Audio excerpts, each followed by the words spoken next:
The issue of the death penalty in Thailand is the topic of an article that's appeared in, I think it's called Thai Forum, Thai Visa Forum. It's an article by Pravit Rajanaprut, I beg your pardon, from The Nation, and it's interesting. There were no executions in Thailand last year, but there were 7 death sentences imposed, which means that there are now 708 people in death row, according to Amnesty International. And it goes on about other countries like China, Vietnam, Japan, South Korea, etc., etc.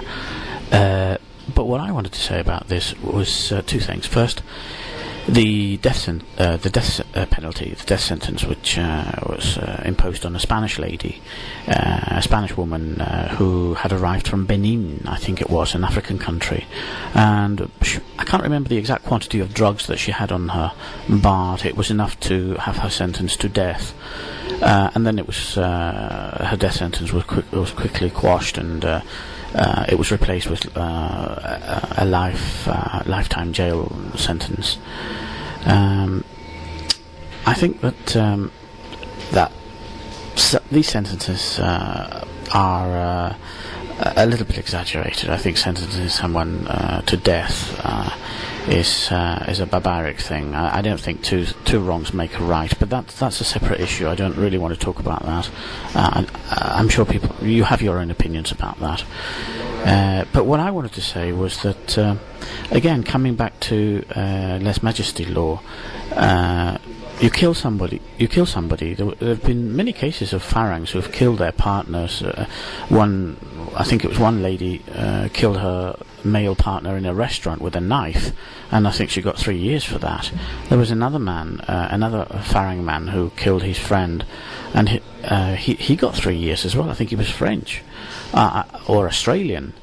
Like these ridiculous sentences for killing someone, taking a life, and then you've got these exaggerated sentences on people, like Kenny, for example, from the designer of the web for Nopocho USA. He got 13 years, and there was absolutely no proof that he actually posted any comments, or that he was responsible for the Thailand's Way Forward program or anything. There was no proof, but yet he was sentenced to 13 years. Thailand has a very warped, not Thailand, but the Thai junta has a very warped idea of what of the severity of crimes and what justice actually represents. If somebody like Kenny, who has a son and who's done absolutely nothing wrong in the eyes of many people, can go to prison for 13 years, and then somebody can be sentenced to death for bringing drugs. It's wrong. The whole system is just corrupt and rotten right from the top down. And what I wanted to say was that I wonder how long it'll be before death penalties are imposed on people for lèse-majesté offences. I think Thailand needs to stop for a moment and just consider what it is actually doing. Because many Thai people, many Thai royalists especially, point the finger at the United States and say, "Oh, who are you to preach to us?" Well, what about what's happening in Thailand? What about these disparities of justice?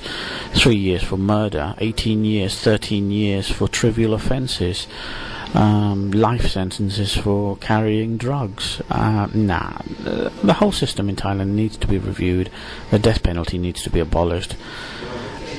Lèse-majesté law needs to be abolished, and there needs to be some order brought into place. The king is not so important. Nobody should go to prison for criticising that man.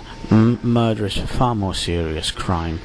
Abhisit, get your shit together, sort this mess out, because it's making a mockery of Thailand's justice, and the whole world is appalled by what is happening there and what is being done in the name of the king.